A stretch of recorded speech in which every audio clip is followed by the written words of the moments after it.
Bonjour à tous, bienvenue dans Vesica Piscis, vous êtes sur Radio Grésivaudan. Vesica Piscis, une émission proposée et présentée par François-Marie Perrier. Aujourd'hui, je vous propose de rencontrer Ronald Guillaumont, webmaster et architecte du site Profession Gendarme, qui nous parlera de son engagement. Et pour commencer, cet extrait du livre d'Alexandra Adler, datant de 2005, le rapport CIA, Comment sera le monde en 2025 chez Robert Laffont. Nous sommes à la page 203 et nous lisons: en 2020, de plus en plus de gens porteront des masques chirurgicaux et des gants de caoutchouc en public, par crainte d'une maladie ressemblant à la pneumonie qui s'attaquera à la fois aux poumons et aux bronches, en plus d'être extrêmement résistante à tout traitement.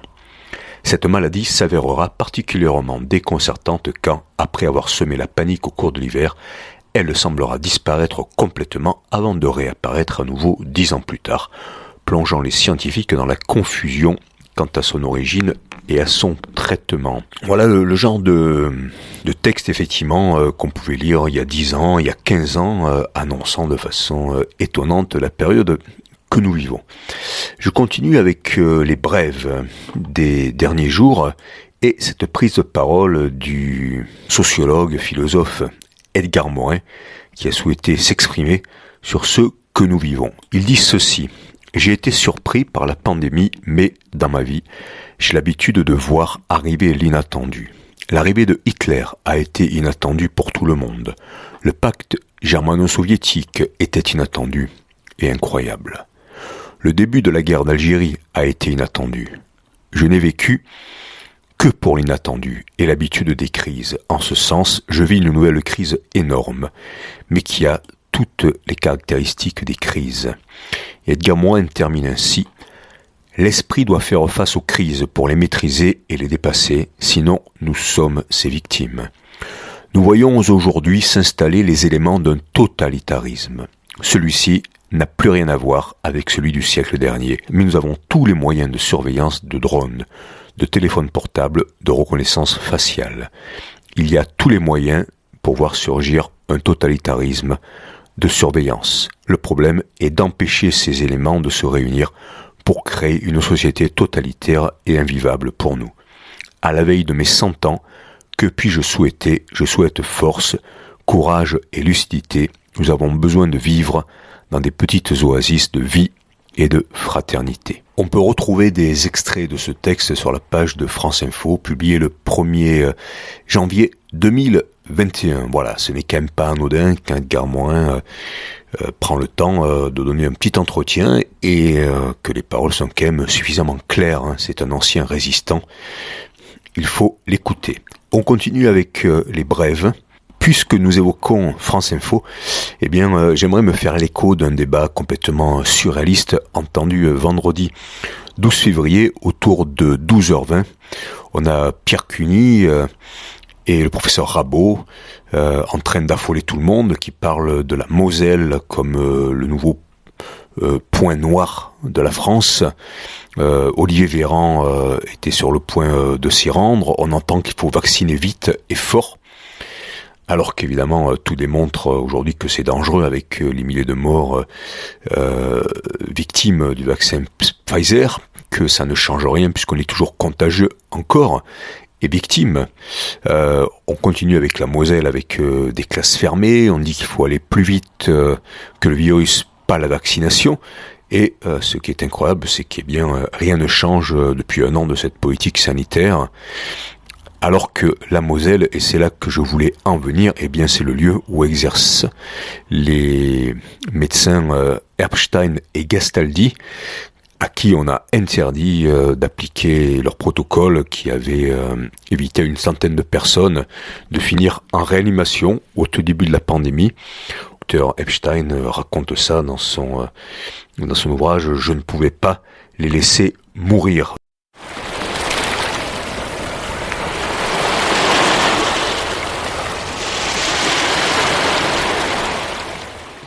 Ronald Guillaumont, bonjour. Bonjour. Nous sommes au fin fond du Finistère, par un temps typique de crachin, mais on dit en Bretagne il ne pleut que sur les cons. Alors, j'espère que nous ne serons pas mouillés. Par contre, vous êtes quelqu'un qui se mouille dans votre vie. De manière générale, vous allez nous raconter un petit peu votre parcours qui vous a amené jusqu'à être le webmaster, l'animateur. À vous de nous dire le titre que vous revendiquez ou pas du site Profession Gendarme, dont la visibilité explose dans le contexte de la crise sanitaire. Oui, bonjour. Alors, écoutez, j'ai 73 ans. Je suis un ancien gendarme. J'ai pris la retraite à 55 ans. J'ai 35 ans de carrière militaire. Quand j'ai pris ma retraite, immédiatement, je suis rentré en relation avec des camarades actifs et retraités. Nous avons créé au départ un forum. Ce forum, très rapidement, il s'appelait le forum Gendarmes et Citoyens. Ce forum a été donc certains officiers de la direction se sont inclus dans ce forum. Et très rapidement, nous avons eu un camarade qui était donc commandant à l'époque, qui était Jean-Hugues Matelli, qui s'est retrouvé exclu du corps des officiers et de la gendarmerie nationale par décret présidentiel de M. Sarkozy pour avoir abusé de son devoir de réserve. Très rapidement, nous nous sommes mis derrière lui, nous nous sommes défendus et nous sommes allés jusqu'à la Cour européenne des droits de l'homme. Finalement, après moult péripéties, la Cour européenne des droits de l'homme nous a donné raison et a condamné la France le 24 octobre 2014 pour non-respect de l'article 11 de la Convention européenne des droits de l'homme. Un an après, moi j'avais déjà créé Profession Gendarme en 2013 dans le cadre d'une association professionnelle gendarmerie, car il faut savoir que entre policiers et gendarmes, le gendarme est un militaire, le policier est un fonctionnaire, un civil en uniforme. Et les policiers ont le droit syndical, ils ont le droit de se réunir, ils ont le droit de créer des associations et de créer des syndicats. Le gendarme n'avait droit de rien. Mais vraiment de rien. Donc j'ai créé Profession Gendarme afin de donner la parole à mes camarades gendarmes. C'est l'article 11 de la Convention européenne des droits de l'homme qui donne à tout citoyen le droit de s'exprimer librement, c'est-à-dire de les exprimer. Donc c'est un article qui défend finalement la liberté d'expression. Parce qu'on a le droit de tout dire, mais on a le droit de penser comme on veut et de tout dire. Finalement, donc, je reviens sur ce que je disais tout à l'heure. Après un an de discussion, le gouvernement, donc j'ai été invité au Sénat et j'ai été invité à l'Assemblée nationale pour en discuter, a voté la loi du 28 juillet 2015 autorisant l'ensemble des militaires français à se constituer en association professionnelle. Mon site, donc, a pris de l'ampleur. J'ai commencé par défendre uniquement les gendarmes. Il y avait beaucoup trop de suicides en gendarmerie. Ça a été mon premier combat. Puis, je me suis rendu compte que dans la police, il y avait énormément de suicides aussi. Donc, j'ai raccroché la police et la police municipale. Et finalement, je me suis mis à défendre l'ensemble des militaires.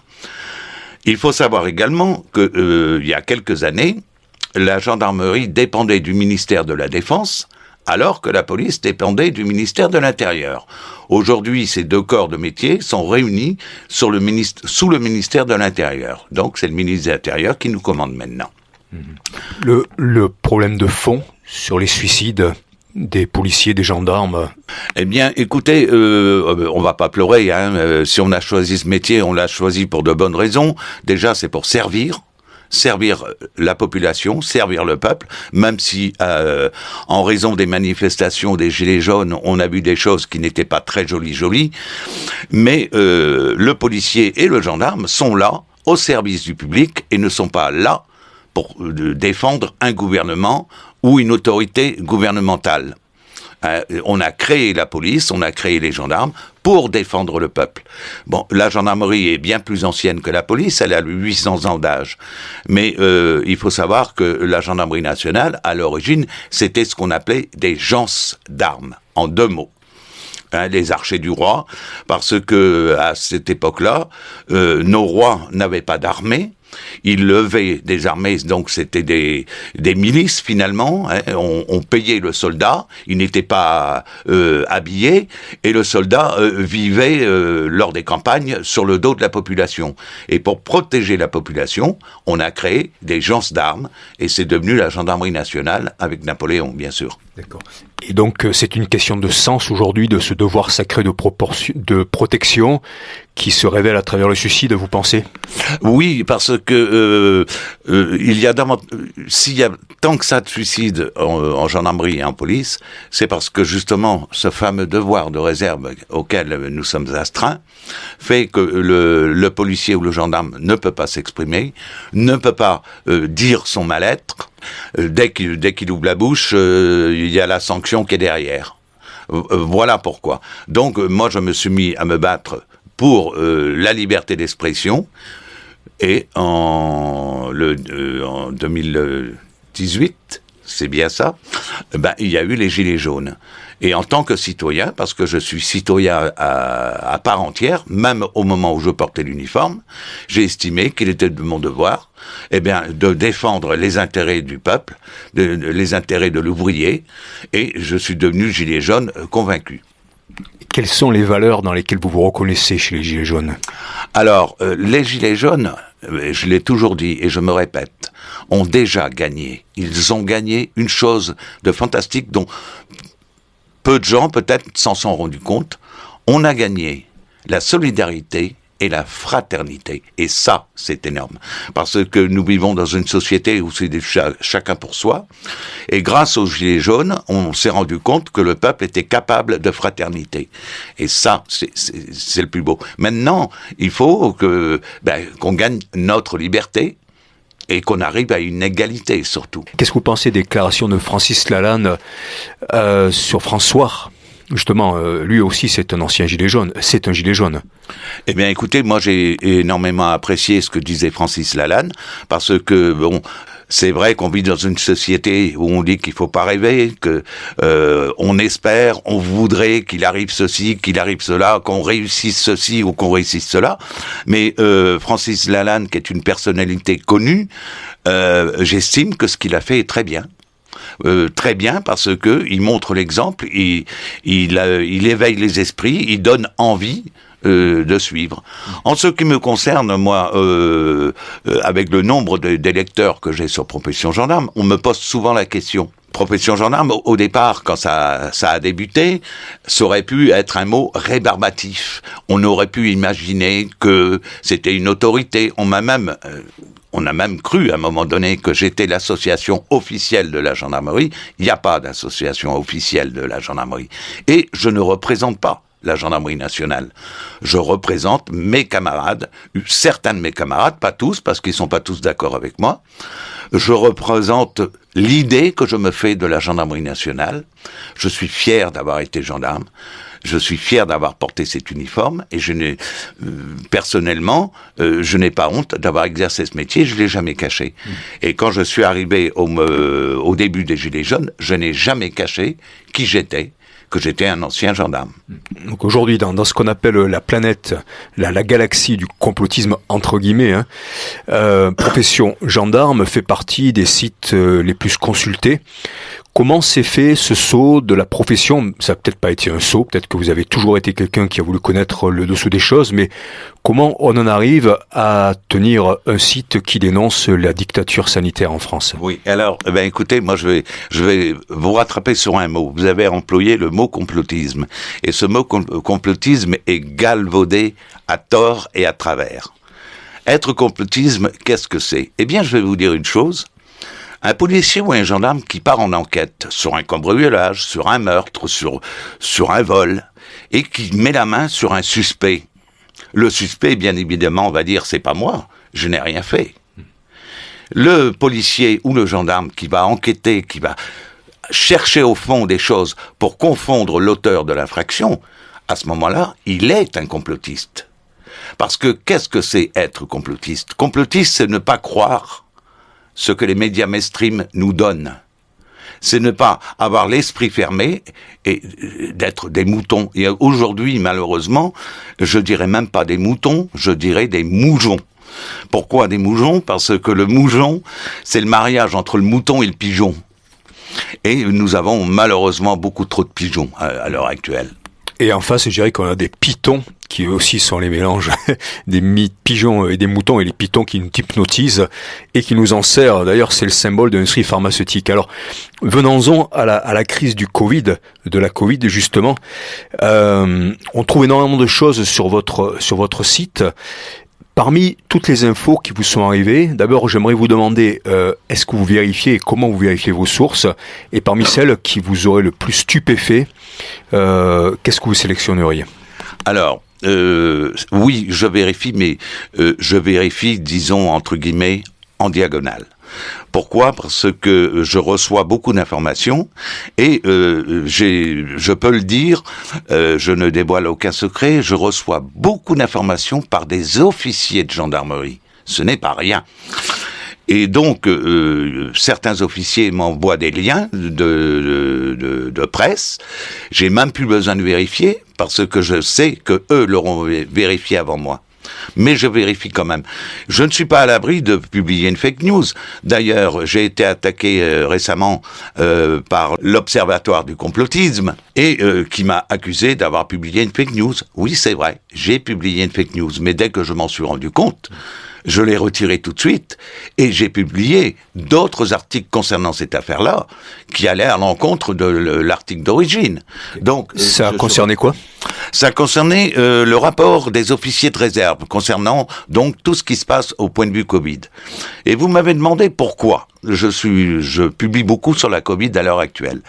Eh bien, tout simplement, c'est que au début, pour mes camarades gendarmes, je publiais des articles de presse les intéressant plus particulièrement. Mais au vu du nombre de lecteurs que je reçois sur mon site, j'ai estimé qu'il était normal que j'aille dans l'actualité brûlante, c'est-à-dire ce qui se passe en ce moment, et qu'est-ce qui occupe tout le monde, c'est bien la Covid. Donc il était normal que je parle de la Covid et que tous les mensonges qui nous sont racontés sur BFM Menteur et tous les autres médias mainstream, il fallait bien que on essaye de faire apparaître la vérité. Et elle apparaît. Je pense que ça fait quelques années que vous estimez qu'il y a peut-être un état profond, c'est à vous de nous dire les termes que vous préférez, mais quelque chose qui donne la direction des gouvernements et des peuples est beaucoup plus profond que ce qu'on veut bien nous montrer extérieurement. Avec cette crise du Covid, qu'est-ce qui est passé à une vitesse supérieure, vous direz ? C'est-à-dire, où est-ce qu'on cherche à nous mener en définitive ? Et là, je vous rejoins et je parlerai de Monsieur Attali d'ailleurs, parce que s'il y a quelqu'un qui depuis des années parle du fameux état profond, c'est bien lui, mais il en parle ouvertement. Mais je voudrais ouvrir une parenthèse là-dessus. Quand vous voulez cacher quelque chose, la meilleure méthode pour la cacher, c'est de la mettre au vu et au su de tous. Et c'est ce que fait Monsieur Attali. Or, quand il parle de mondialisme, et on va vers le mondialisme à l'heure actuelle, c'est-à-dire perte de liberté, perte de chaque nation, on perd tout. L'Europe, ne serait-ce que l'Europe à l'heure actuelle, telle qu'elle est vécue, la France n'est plus maître de ses lois, n'est plus maître de rien. C'est-à-dire que le citoyen français peut aller voter, mais il vote pour rien. Parce qu'il n'est plus maître de rien. Là, il y a effectivement une supercherie complètement incroyable, c'est-à-dire que celui qui critique l'Europe aujourd'hui est considéré d'emblée comme un identitaire, comme un nationaliste, comme un réactionnaire, alors qu'il n'a pas plus antidémocratique que l'Europe.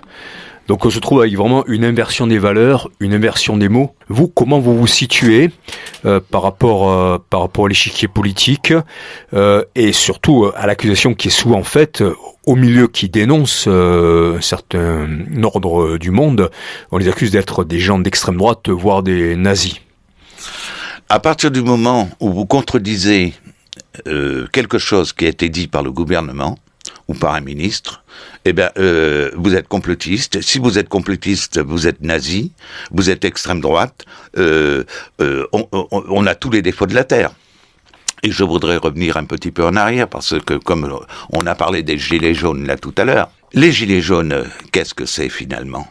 ce sont des personnes âgées, des personnes retraitées, des gens de bonne foi, des bons pères de famille, des mères de famille, qui se sont retrouvés sur des ronds-points pour réclamer du pain, pour réclamer de l'aide de l'État.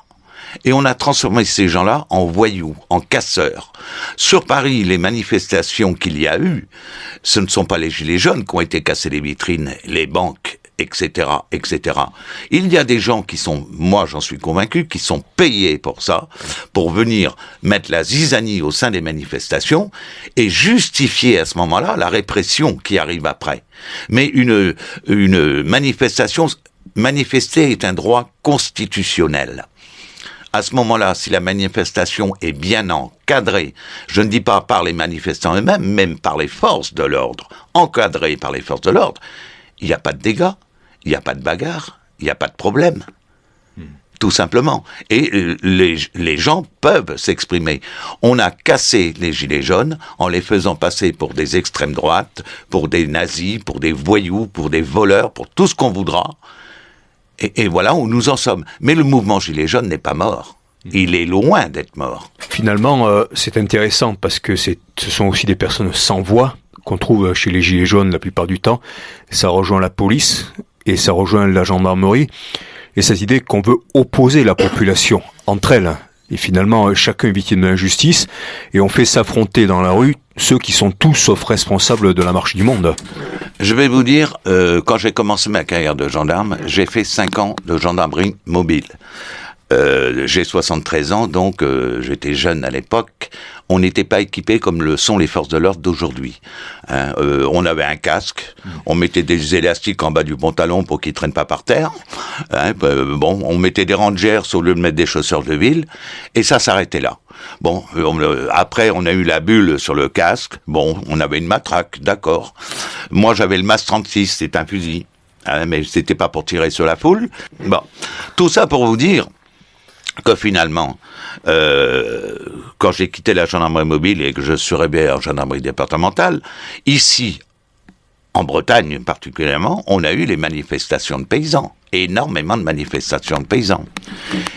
Et quand j'étais côté force de l'ordre sur une manifestation, eh ben c'est tout simple. Le gouvernement chauffait les manifestants. De quelle façon ? On arrivait à les chauffer, on leur répondait pas, on leur donnait pas ce pourquoi ils réclamaient. De l'autre côté, on chauffait les forces de l'ordre. Quand vous avez un gendarme en tenue qui est obligé de se taire, qui n'a pas le droit de réagir, qui se fait traiter de nervi, de SS, de tous les noms d'oiseaux que l'on connaît, comment voulez-vous que la journée se termine ?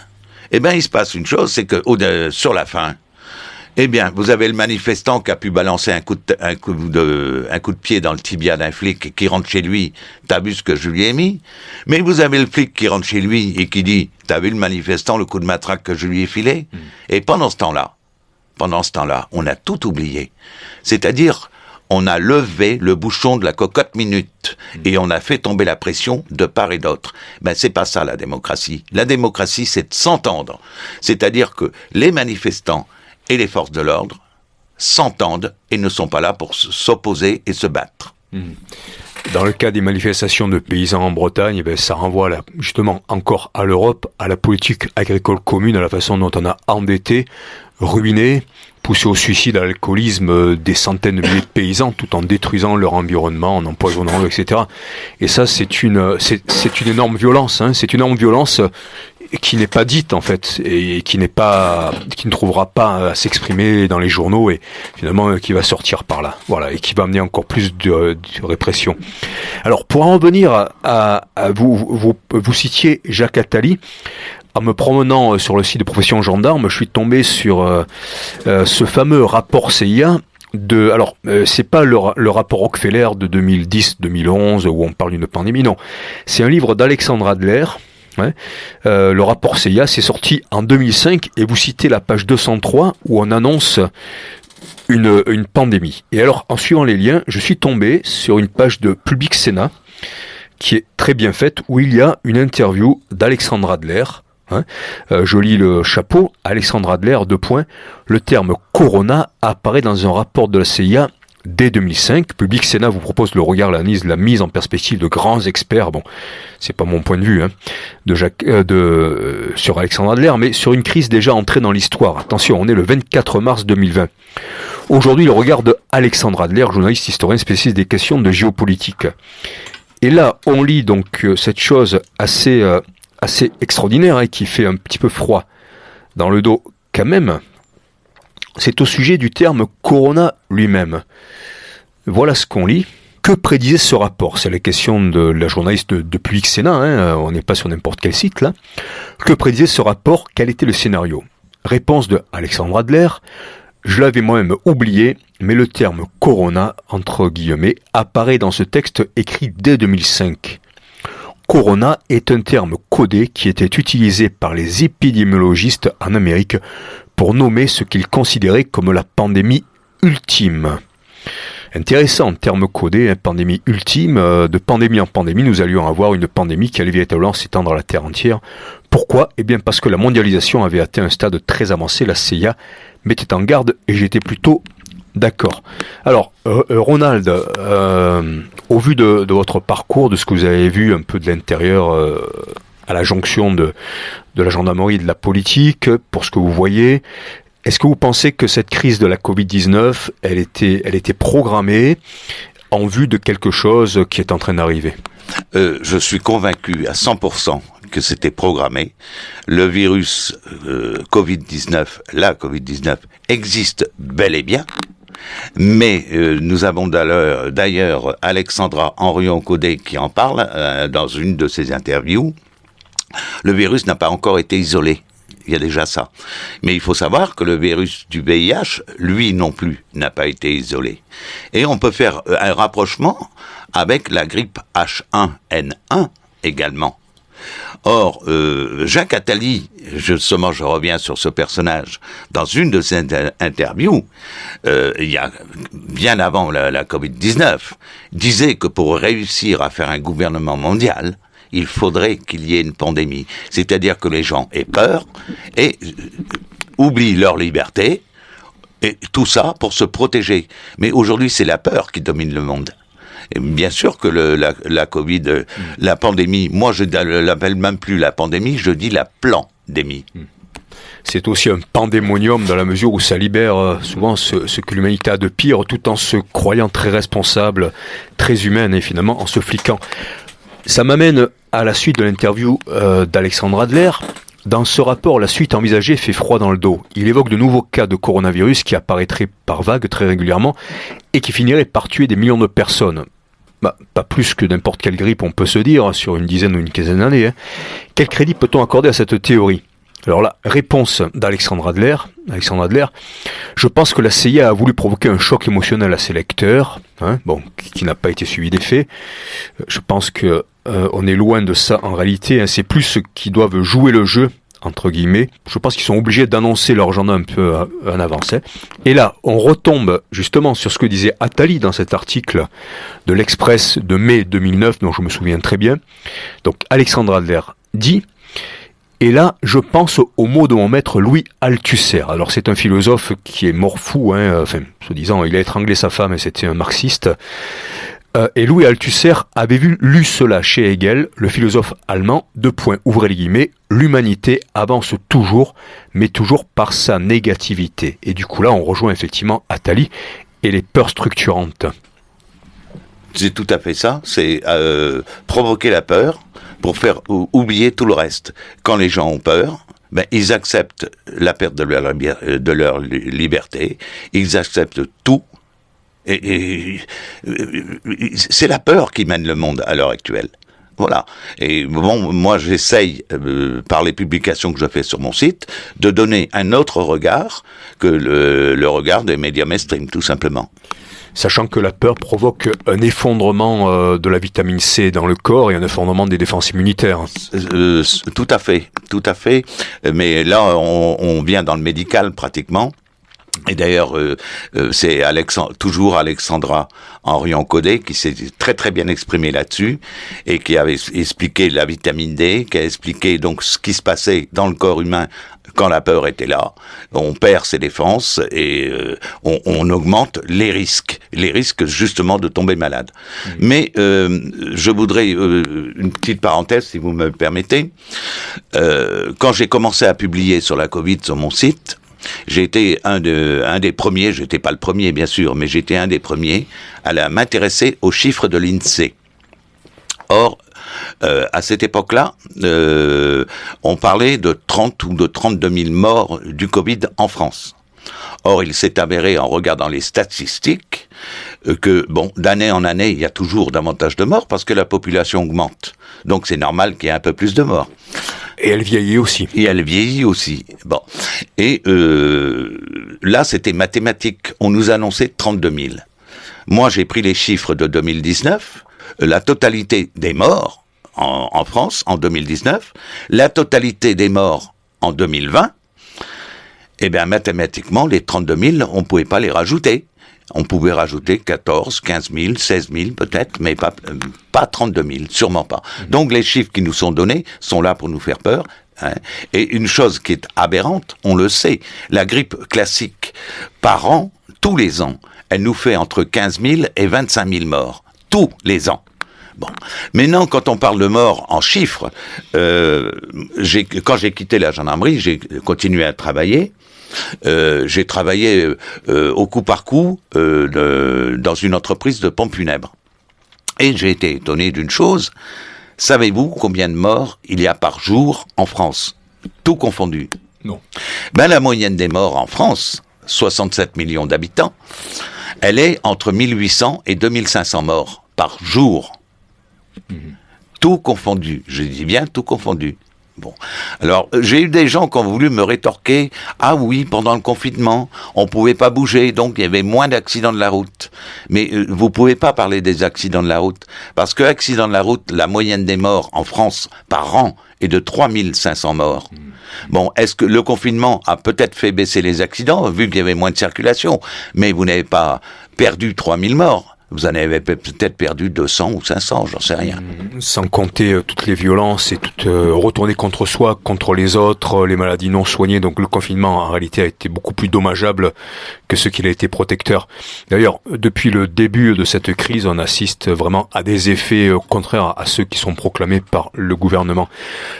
Je continue un tout petit peu sur l'interview d'Alexandre Adler, qui dit que, il va y avoir un après, évidemment, et ça tous les prospectivistes en parlent. Il dit: nous sommes sur une pente ascendante, je le sens. Pendant la guerre, on a vu tant de Français, de braves gens qui, sans mot d'ordre d'organisation de résistance encore à peine développée, ont eu les bons gestes. Là, c'est la façon dont on instrumentalise les gens. Hein. Et puis, il dit aussi, Alexandre Adler, il n'y a pas de De Gaulle en France aujourd'hui, même si je trouve que notre président Macron se débrouille avec beaucoup de courage et beaucoup de sang-froid dans une situation très difficile. Et d'ailleurs, les sondages le prouvent. Les Français se disent heureusement qu'il est là quand même. Vous êtes d'accord avec ça? Ah, pas du tout. Alors là, franchement, pas du tout. Non, mais je voudrais, vu que vous allez diffuser cette interview, je voudrais essayer de rassurer les gens qui vont nous écouter. Et je voudrais dire une chose. Mon site Profession Gendarme, je ne suis pas dépassé par ce site, mais j'ai été très surpris, très surpris. En 2020, j'ai fait 3 710 000 visites. Au mois de janvier, j'ai fait 460 000 visites. Et ce mois de février, je suis déjà à 180 000 visites. Ça veut dire quoi? Ça veut dire que le peuple commence à se réveiller. Ça veut dire que le peuple commence à écouter et réfléchit. Bon, c'est vrai qu'on est long à la détente, mais viendra le moment où tout le monde va se réveiller. Je le souhaite vraiment. On va pas s'arrêter là, on va continuer l'interview. Mais en tout cas, merci de dire ça. C'est toujours des choses qui font du bien parce que l'espoir est fondamental. Et savoir les choses. Ça, les chiffres que vous avez donnés, c'est pas des chiffres qu'on va entendre, comme vous dites, sur BFM. Où est-ce que on cherche à nous amener, Ronald, à votre avis, avec tout ce qui conflue, voilà. Le projet, c'est le monde de l'argent. C'est le monde du fric. C'est-à-dire qu'on va réussir à transformer, d'ailleurs, on le voit, la sécurité sociale est en train de s'écrouler, et elle va s'écrouler. On est en train de parler de donner un salaire... revenu de base, revenu de base universel. Ça fait un peu rebut d'ailleurs, revenu de base universel. Bon, moi c'est le mot universel qui me gêne. Hein. C'est-à-dire on transforme l'individu. Vous savez, on peut comparer chez les animaux, hein, vous avez les fourmis, hein, les fourmilières, ou dans les ruches, les abeilles. Le peuple, l'être humain, on le transforme comme ça. Et le jour où vous aurez le revenu universel, mais on parle aussi de suppression de l'argent liquide. C'est-à-dire que soit vous aurez une puce sous la peau, soit vous aurez votre carte bancaire, vous ne pourrez plus dépenser comme vous voulez, vous ne pourrez plus ne serait-ce que faire l'aumône, de donner 1 ou 2 euros à un SDF. Vous pourrez plus, vous n'aurez pas d'argent. Bon. Et le jour où vous ne marcherez pas dans ce que veut le gouvernement, on vous coupe vos comptes et vous n'avez plus rien. Vous devenez esclave. J'ai évoqué De Gaulle tout à l'heure à travers l'interview d'Alexandre Adler. De Gaulle avait le projet en 1940 de faire se réfugier toutes les troupes françaises en Bretagne pour faire ce qu'il appelait le réduit breton et recommencer la conquête à partir de là. Est-ce que vous êtes breton, Ronald Guillaumont, et est-ce que vous pensez que dans le peuple breton, il y a quelque chose de cette ancienne résistance? Moi, ça m'étonne un petit peu que les Bretons aient pas été plus rebelles par rapport à ça, vu tout ce que la France leur a fait subir dans le passé. On voit les Bretons se rebeller quand même. On a eu les bérets rouges. Histoire de la Bretagne que mon grand-père me racontait, qui avait fait la guerre 14-18. Pendant la guerre 14-18, c'était la guerre des tranchées. En première ligne, on mettait un rang de Bretons. En seconde ligne, un rang de Français. Et en dernière ligne, encore un rang de Bretons. Pourquoi ? Parce que le premier rang fonçait à l'assaut. Le deuxième rang était obligé de suivre parce que le troisième rang poussait derrière. Et en fait, ça a toujours été comme ça. Et je comprends que De Gaulle ait voulu faire un réduit breton, oui, en 39-45. Bon, on n'est pas plus courageux que les autres, mais je crois qu'on a un attachement du pays. Et je suis breton, je suis fier d'être breton, mais je suis quand même français avant tout. Quand vous étiez gendarme en activité, vous étiez un petit peu rebelle, vous aimiez voir le dessous des cartes ? J'ai toujours voulu avoir le dessous des cartes.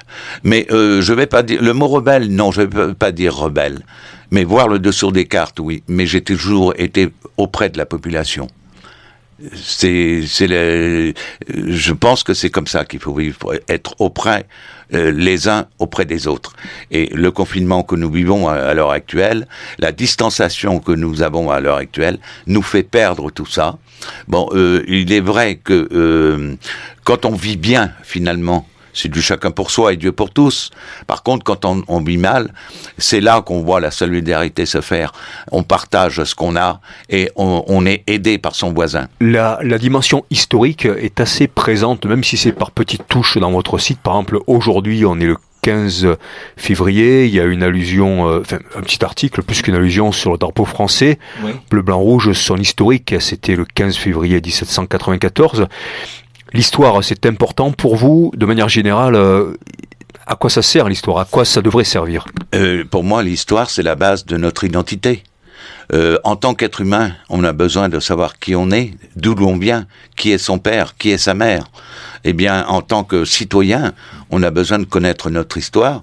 Il faut qu'on se raccroche au fait d'être français. Nous sommes le pays de la Révolution française. Dans le monde entier, nous sommes le pays des libertés, soi-disant. Parce que ce n'est plus le cas, malheureusement. Bon, et je vais revenir sur la gendarmerie nationale, quand même, en tant qu'ancien gendarme.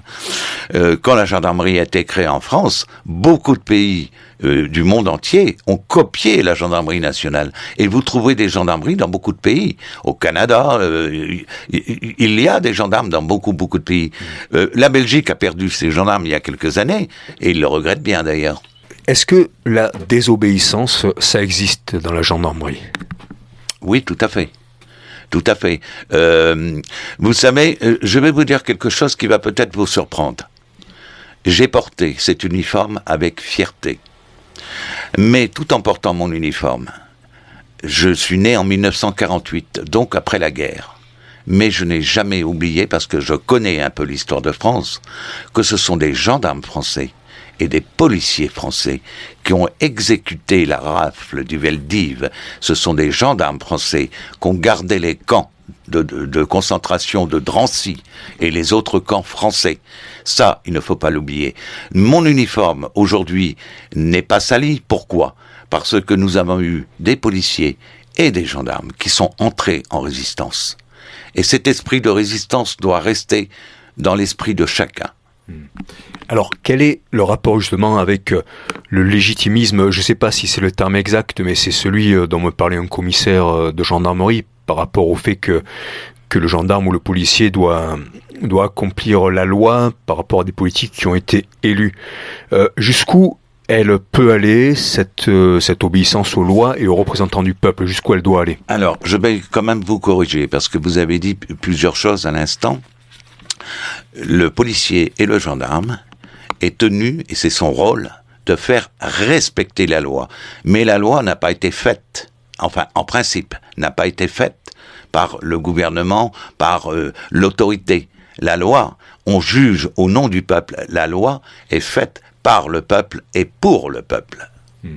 Donc, obéir à une loi qui n'est pas dans l'intérêt général du peuple ou de la nation, de l'humanité, c'est une loi à laquelle on n'est pas tenu humainement d'obéir. Il y a un devoir de désobéissance et ce devoir existe dans la Constitution et il est bien dit qu'à partir du moment où les forces de police sont utilisées et employées à des fins personnelles, non seulement on peut désobéir, mais c'est un devoir de désobéir. Très bien. Est-ce que vous vous battez intellectuellement par l'information, par vos convictions, votre liberté d'expression, uniquement contre un certain ordre du monde vers lequel on va à vitesse grand V maintenant ? Ou est-ce que vous battez aussi pour un monde d'après ? Est-ce que vous avez un idéal de société pour les années qui viennent, un monde d'après, mais qui serait un beau monde d'après ? Ça serait quoi pour vous ? C'est une question assez difficile à répondre parce que à l'heure actuelle, je pense qu'il est temps que le peuple se réveille, qu'on réveille le peuple. Déjà de vivre et de bien vivre, de vivre même moyennement, ce serait déjà une belle chose. Maintenant, le monde idéal, je n'y crois pas trop. Je n'y crois pas trop à un monde idéal parce que nous sommes une multitude d'individualités. Et de par ces individualités, on n'arrivera jamais à un monde idéal. Et le monde idéal, finalement, peut-être ne serait-il pas aussi beau qu'on l'espère, parce que ce serait l'inverse de ce qu'on nous prépare à l'heure actuelle. Et les deux opposés ne sont pas bons. Je suis ni extrême à gauche, ni extrême à droite. Je pense qu'il faut qu'on trouve un juste milieu et savoir vivre de son travail, vivre avec fierté, élever ses enfants et ses petits-enfants. Alors là, je fais appel à l'historien qui est en vous. Est-ce qu'il y a une période historique qui vous semble, alors peut-être pas un âge d'or, mais qui vous semble quand même une période où on vivait vraiment mieux, et pour quelle raison ? Je crois, je ne suis pas certain, mais je crois que la période que moi j'ai vécue, ma génération, a été une génération dorée. Et pourquoi ? Parce que je suis né tout de suite après la guerre. C'était la reconstruction. Les salaires augmentaient. Enfin, il y avait tout. Bon, il y a eu les grèves il y a eu différentes grèves. Mais aujourd'hui, il y a peu de générations avant la mienne qui peuvent dire on a vécu sans guerre. Et nous avons vécu, en France au moins, sans guerre. Quel rôle la gendarmerie, les forces de l'ordre, l'armée pourraient-ils jouer dans le rétablissement de l'état de droit ? Alors, le rôle pour moi des forces de l'ordre à l'heure actuelle, il faut pas qu'ils soient galvaudés, et il faut qu'ils soient là pour protéger le peuple, empêcher le peuple de se faire du mal, empêcher s'il y avait une guerre civile, mais ce serait terrible. Donc c'est le garde-fou finalement, c'est de protéger le peuple, mais pas contre lui-même, de le protéger en fonction des lois votées par le peuple. C'est-à-dire en fonction du code pénal, du code civil, voilà. C'est de protéger le citoyen. Que serait un bon homme politique aujourd'hui, ou une bonne femme politique ? Ben écoutez, moi je verrais quelqu'un comme De Gaulle, finalement. parce que depuis De Gaulle, on n'a pas eu l'équivalent. C'est triste, je ne citerai personne, aucun homme politique, mais tous les hommes politiques qu'on a eus depuis, ils ont tous des valises. Tous. Il n'y en a aucun pour acheter l'autre. C'est triste à dire, mais c'est comme ça. Bon, or, ces gens-là devraient représenter l'exemple à suivre, et ils ne devraient pas être avec des valises comme on le voit à l'heure actuelle. De Gaulle peut-être sans les réseaux un peu glauques de Charles Pasqua et du SAC. Ah mais personne n'est parfait. Vous savez, je pense, quand j'étais beaucoup plus jeune, je disais que j'étais un gaulliste de gauche. Je me qualifiais de gaulliste de gauche, ça n'existait pas. Mais De Gaulle a été un grand homme, mais il a fait des erreurs, bien sûr. On peut parler de l'Algérie, on peut parler de différentes choses. Il a fait des erreurs, oui c'est vrai. Mais néanmoins, ça a été un grand homme. Pourquoi vous pensez qu'il y a autant de silence chez les artistes, chez les intellectuels, chez toutes ces personnes qui ont toujours voulu incarner une certaine forme de liberté, de génie de la France? Aujourd'hui, on les entend plus. C'est quand même terrible. J'ai envie de sourire pour répondre à cette question-là, et je ne sais pas si j'ai la réponse, mais je pense que j'ai une partie de la réponse. Pourquoi tous ces gens-là ne bougent pas? Pourquoi ils ne font rien? Parce que quand on n'a rien à perdre, on va de l'avant. Quand on a tout à perdre, on reste prudent. Je crois que la réponse, elle est là. Oui, c'est le fait aussi que des aides sont directement versées aux artistes, aux restaurateurs. Les intellectuels continuent à travailler dans les journaux et donc, effectivement, ils ont tout à perdre au niveau de leur image, de se faire traiter de complotistes ou autre. Ils ont aussi à perdre au niveau financier. Ah mais complètement. D'ailleurs, maintenant, quand on parle de médias mainstream, les médias mainstream appartiennent à des grandes familles. Bon, il y a une chose que les gens parlent peu, c'est que la crise économique que nous subissons à l'heure actuelle et que nous subissons depuis même avant le Covid, cette crise économique, elle nous touche nous, les citoyens, les ouvriers, mais les grands magnats, les riches, eux, ils s'enrichissent pendant ce temps-là. Eux ne perdent rien. Une question que je vous aurais pas posée, un message que vous voudriez adresser à la population, à ceux qui sont sur votre site. Qu'est-ce que vous diriez de fondamental ou d'important?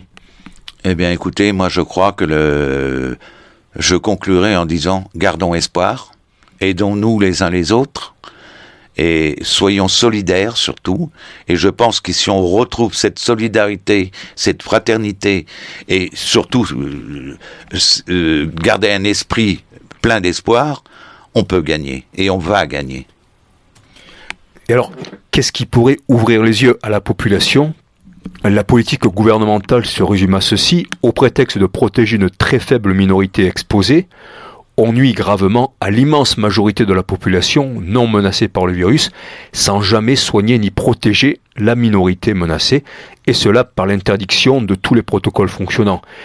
Et par-dessus le marché, on réussit à faire en sorte que la plus grande majorité de la population vous soutienne, tout en se croyant solidaire, responsable, héroïque et humaine, et en surveillant et désapprouvant fortement les complotistes, entre guillemets, qui dénoncent cette folie. Et cela, on le réussit par une propagande médiatique totale et absurde, un confinement inutile et catastrophique, des tests ne renseignant en aucun cas sur l'infection ni la contagiosité des cas, des masques étouffants et auto-intoxicants, des vaccins expérimentaux et d'agents tués des centaines de personnes et rendus malades des centaines de milliers d'autres. C'est quand même dingue. Pourquoi les gens n'ouvrent pas les yeux sur la contradiction totale entre les paroles et les actes et les résultats du gouvernement?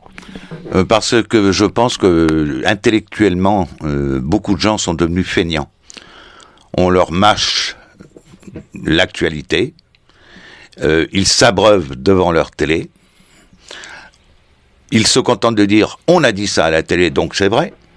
Mais je pense qu'il faut que les gens se réveillent et de plus en plus se renseignent par eux-mêmes, cherchent l'information, trouvent l'information, et à ce moment-là, ils se rendront compte que rien de tout ce qu'on nous dit à l'heure actuelle ne fonctionne. On m'a posé la question, j'ai 73 ans, on m'a posé la question, craignez-vous le Covid?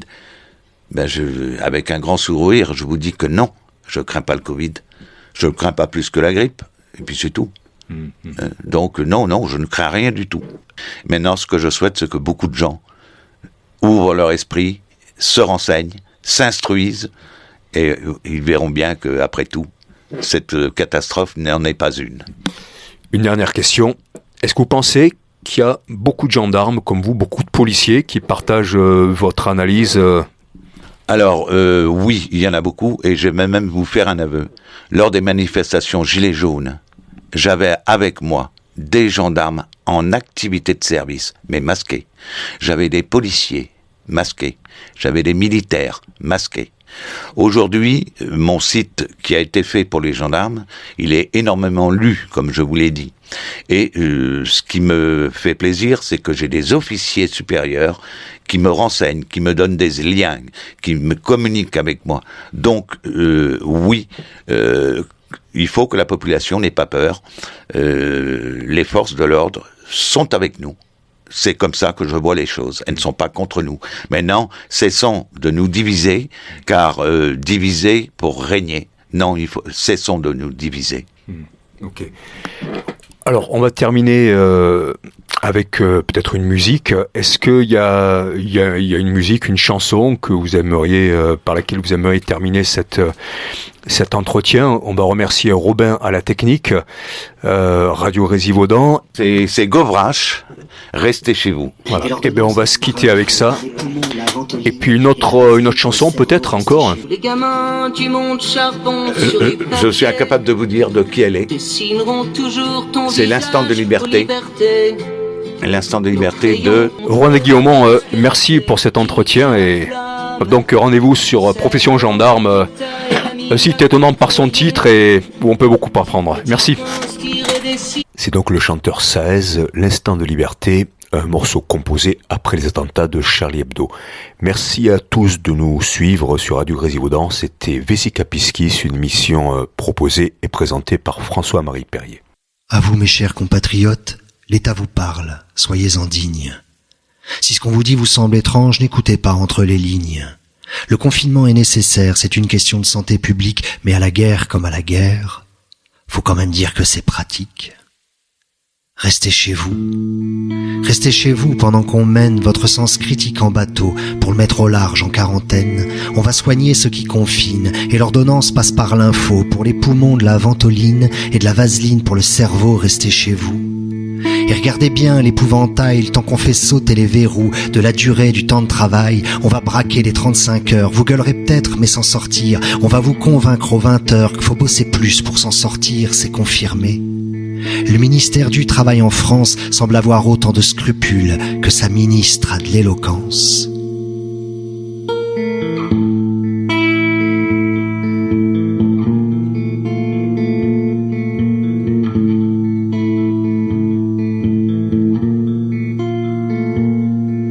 C'est confirmé. Le foutage de gueule a pris le pouvoir. On vous confine à l'isolement, on vous convie à l'isoloir, on fait ce qu'on veut de toute façon. Tant que vous êtes tous nos prisonniers et un virus derrière le carreau. C'est des barreaux qu'on ne peut pas scier, c'est des barrières là sur vos gestes, des muselières sur vos révoltes. Et parce qu'en cultivant la peste, c'est votre soumission qu'on récolte, on va pas se priver. On va pas se priver. Le président emploie des mots sans se soucier de leur indécence. Il est en guerre et ça tombe bien, on a cloîtré la résistance. On crie mort au capitalisme, vive l'État-providence pourtant. À la nouvelle morgue de Rungis, c'est 50 balles le recueillement. On dézingue des bidonvilles tant que le virus est à la une. Des zadistes sont expulsés sans que le virus soit à la dune. Les milliardaires ne payent pas d'impôts, ils font des masques, ça vous suffit. Quand vous verrez qu'ils vous chient dessus, ils fabriqueront des parapluies. On parle de traçage numérique, le peuple docile est testé. L'urgence Covid sera bien pratique quand vous souhaiterez manifester. On n'a pas de budget pour vos masques, mais il y en a pour nos lacrymos. On vient d'en commander le 3 mars pour presque 4 millions d'euros.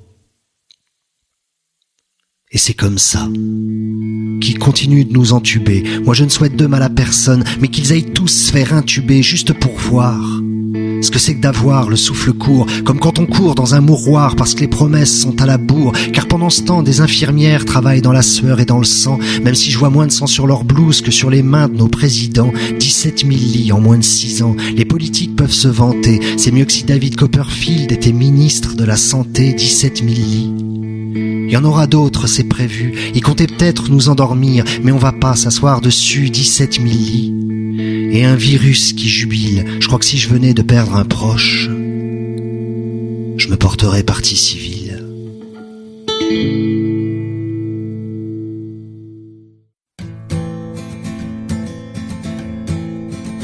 Tous les gamins du monde charbon sur du papier dessineront toujours ton visage aux libertés. Nos crayons comme un point levé contre des balles pour montrer à l'obscurité qui tient la flamme. Resserre les rangs puis taille la mine à ton crayon. Dis petit prince, t'y redessine-moi l'horizon des libertés qui font la vie de nos bistrots. Des sourires que nous tirent tous nos potes au pinceau. Tous les gamins du monde charbon sur du papier dessineront toujours ton visage aux libertés. Ici, oui mon ami, c'est pas l'ignorance, jamais qui sera le drapeau de notre France. À l'encre du crayon, à l'encre de ma plume, à l'encre de nos yeux, combat sous l'enclume. Menacé mais libre toujours et contre tout, que rien jamais ne mettra ma France à genoux. Tous les gamins du monde charbon sur du papier dessineront toujours ton visage liberté. À ceux qui plieront jamais sous la tyrannie, que nous sommes tous les enfants du même pays.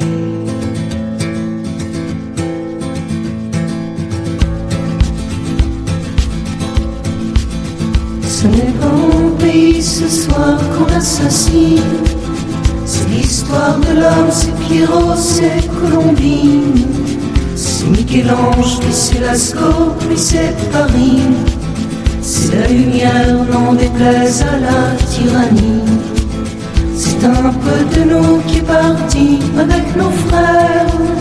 Ici vient l'obscur, nous avons la lumière. Puis il n'est rien de plus fort que le don de soi, que la main tendue vers celui qui vous combat.